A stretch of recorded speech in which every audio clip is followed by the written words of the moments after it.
Esta es la entrevista de Fausto Yepes, hoy con... Estamos ya en contacto con el economista Fausto Ortiz, exministro de Economía y experto económico, para hablar sobre estos acuerdos con el Fondo Monetario Internacional, consecuencias y también pues cuáles serían las ventajas de llegar a este desembolso anunciado. Economista Ortiz, gracias por estar con nosotros. Fausto Yepes le saluda, bienvenido. ¿Cómo está? Gracias, Fausto, por la entrevista. Saludos cordiales a la gente en Notimundo.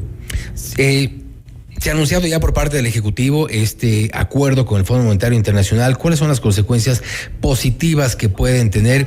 Y pues también hay cuestionamientos. Con el Fondo Monetario en el año 2017 el endeudamiento era $0, no había deuda con el Fondo Monetario. En el 2018 por ahí habremos arrancado con algo de financiamiento de $1.000 millones.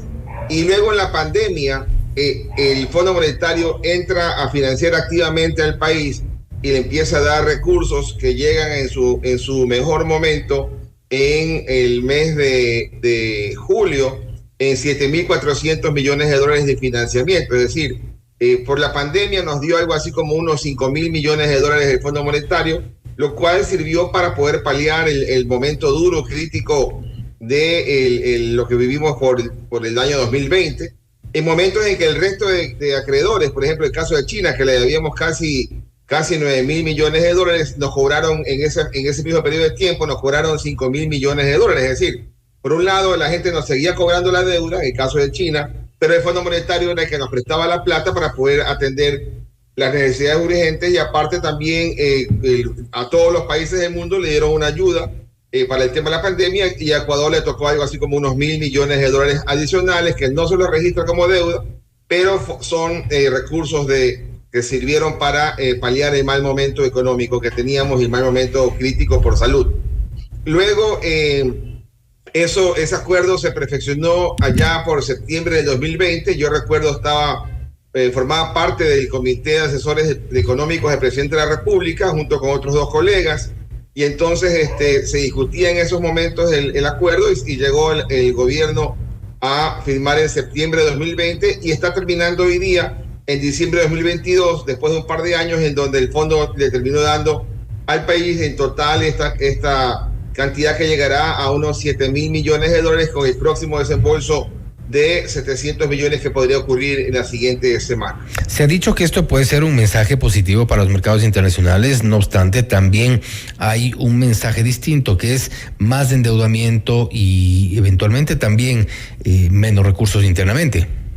Es que no hay más endeudamiento, ¿no? Y no es el elemento acá relevante el endeudamiento. Lo importante es el déficit fiscal, porque el déficit fiscal es el origen del endeudamiento. Entonces, no hay que ponerse a mirar el endeudamiento, hay que ponerse a mirar el déficit fiscal. Y el gobierno actual, con el apoyo del Fondo Monetario o con la exigencia del Fondo Monetario, quizás, para usar mejor palabra, entonces ha logrado bajar el déficit fiscal de lo que tenía el promedio de los últimos 10 años, que era $5.000 millones, y que ahí sí demandaba $5.000 millones adicionales de nueva deuda. Lo ha bajado al año actual, ya lejos de la pandemia, a menos de $2.000 millones como déficit fiscal esperado, es decir, ha bajado a menos de la mitad. Y obviamente si tenemos déficit fiscal hay que tener financiamiento, pero lo bueno es que hay menos financiamiento que en el pasado y que la deuda aumenta, pero a menor ritmo que en el pasado.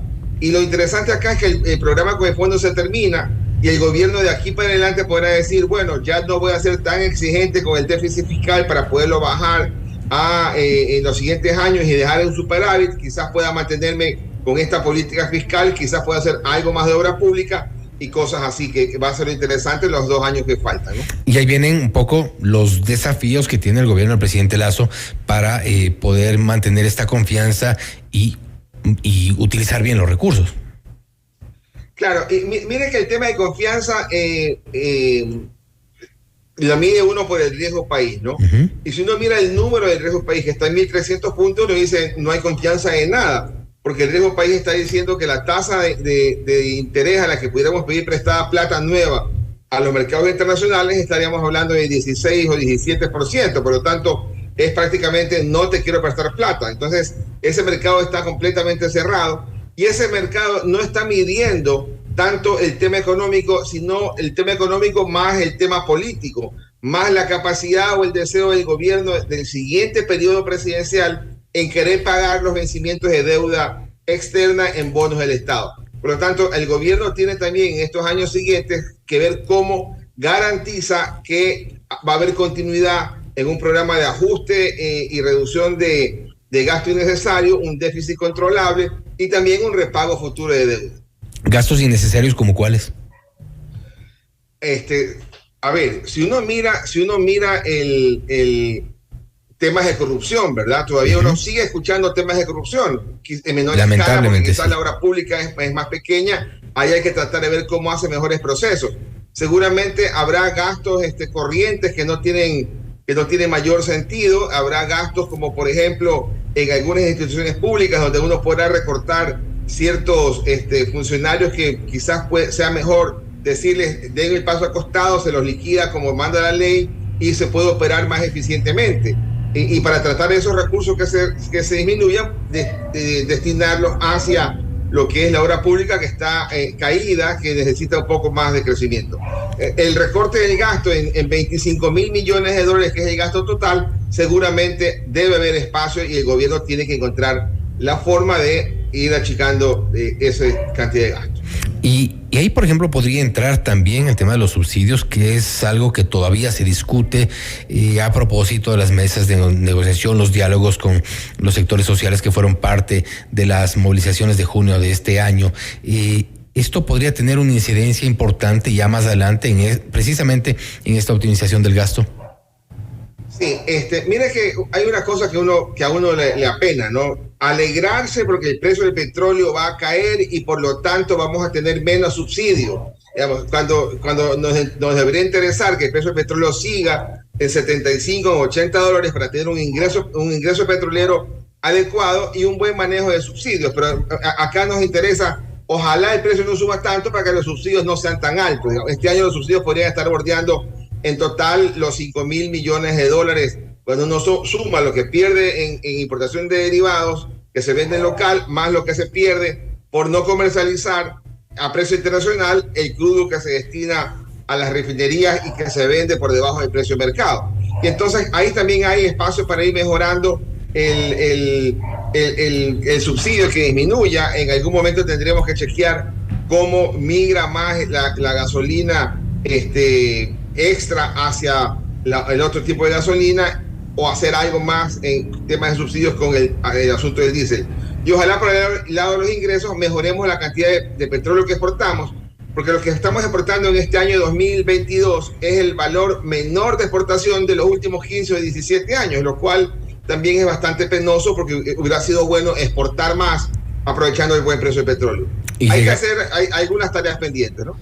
Y bueno, otra de las tareas pendientes, ahora que menciona el tema del petróleo, es el incremento de la producción, un tema que todavía suena como un desafío poco probable, al menos en lo que va del gobierno no se ha logrado concretamente.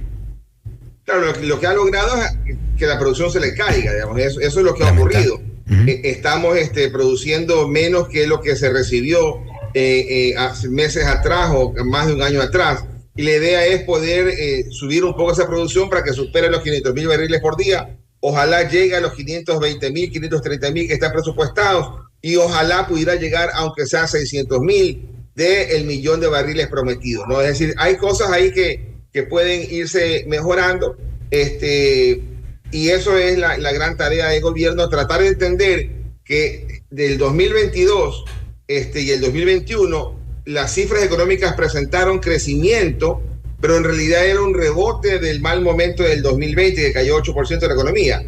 Del 2023 en adelante, ya sin las ataduras del Fondo Monetario que te exigía fuertemente el recorte del gasto y el déficit, pudiera ser un buen momento para que el gobierno diga, si hay un precio de petróleo arriba del presupuestado, esa plata se va a gasto público de inversión, y si hay un aumento de recaudación, entonces eso también va hacia la inversión en temas de salud, seguridad y donde hay más necesidades urgentes. Y se podría pensar en un crecimiento, una proyección de crecimiento real, tomando en cuenta que este crecimiento puede ser, como usted lo menciona, un efecto rebote de lo ocurrido con la pandemia, pero ¿se puede proyectar un crecimiento real? Para el 2023 sí. Cuando uno mira el valor del Producto Interno Bruto real en dólares del 2007 y lo compara contra en dólares de 2007 es el año base, ¿no? Pero el Producto Interno Bruto del 2022 lo compara con el Producto Interno Bruto del 2017, es idéntico. Entonces, ¿qué quiere decir? Que en términos reales la economía no ha subido $1, estamos estancados 5 años, ¿verdad? La sensación es que ha habido mejoría, porque ha habido mejoría contra el 2020, que cayó mucho, y las mejoras del 21 y 22, pero estamos estancados en el exacto número del Producto Interno Bruto real del año 2017. De antes de la pandemia. Claro, un par de años antes de la pandemia, 3 años antes de la pandemia, o sea, estamos estancados en ese mismo número. Y el 2023, el gobierno plantea un crecimiento, creo que está un poco optimista de crecimiento, pero está bien que el gobierno se fije una meta alta. Ahora, el asunto es que haga las cosas para que se cumplan esas metas altas, ¿no?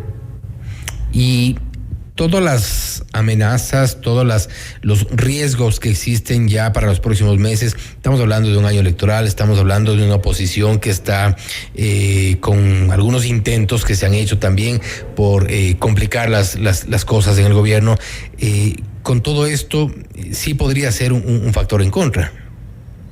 Totalmente, y por eso es que el gobierno tiene que entender también que el crecimiento económico no es dependiente del sector público. El crecimiento económico va a originarse en el sector privado. Es decir, crear las condiciones para que el sector privado consiga plata, atraiga recursos, invierta, genere empleo y genere la reactivación que estamos esperando. Es el sector privado el llamado a mover la economía, porque el sector público no puede, porque está tratando de salir de ese déficit fiscal enorme de la última década y tratar ojalá de mantenerse en un nivel manejable, sustentable en el tiempo, con la dificultad que tenemos de conseguir financiamiento. Es decir, es el sector privado el que tiene que moverse, y el sector público lo que tiene que ir a buscar generar los suficientes recursos para atender la parte urgente, para que la gente sienta que el gobierno le está respondiendo con las carreteras, con los hospitales, con la educación, con la seguridad. Esa es la tarea del gobierno, pero el resto del crecimiento económico es tarea pura del sector privado. ¿Y usted ve un dinamismo en el sector privado, o es simplemente una ficción que estamos viviendo? A ver, es una ilusión cuando dicen las ventas han crecido 15%. Es cierto, es un dato verídico. Las ventas en el año 2022 van a terminar en $225 mil millones, cuando el año pasado terminaron en 199 mil millones. Hay un crecimiento verdadero en las ventas, pero también han subido los costos, ¿no? Y también las ventas recogen ventas que eran rezagadas, lo que no pude comprar en el 2020, lo que no pude comprar en el 2021 se está reflejando en el 2022. Pero ahora los números de qué puedes hacer en el 2023, cuando ya vas a compararlo contra un año base ya más sano, que es el 2022, ese es el momento de la verdad. Y entonces el sector privado tiene que ver de qué manera mejora, sabiendo que la economía tiene una expectativa de crecimiento lento, y qué tiene que hacer para darle más dinamismo. El crédito bancario está creciendo 16% en noviembre del 2022 contra noviembre del 2021, pero la sensación del empresario es que me falta crédito, ¿verdad? Porque quizás el crédito que está creciendo es el de consumo, que ese crece 20%, más allá del promedio del 16% que hablamos. Entonces el sector privado necesita ese financiamiento para tratar de decir, ese proyecto lo quiero trabajar. Y es difícil decir, ven, trae plata a este país, cuando te dice la gente de afuera, pero tu riesgo país está en 1.300 puntos. Entonces hay que hacer una tarea, y eso es parte del gobierno, de ver cómo se trata de tumbar ese riesgo país, y hay que transitar esa ruta para que la plata que uno pueda conseguir entonces también pueda llegar hacia proyectos que hoy día por ese riesgo país se están descartando. Una forma fácil de ver es la venta del Banco del Pacífico. la venta del Banco Pacífico se complica seguramente, o se complicó por el riesgo país alto, porque cuando uno hace una valoración de una empresa, le pone la tasa de rendimiento, y mientras más alta sea la tasa de rendimiento, que es el riesgo país, más bajo sale el valor, y por eso es que no llegaron al entendimiento.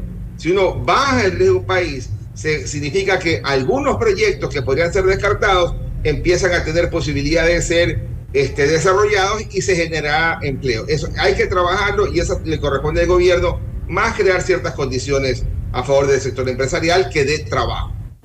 Interesante saber esto, y pues hay expectativa por lo que pueda ocurrir ya con esta recuperación necesaria en nuestro país ya en los próximos meses. Economista Ortiz, gracias por haber estado con nosotros.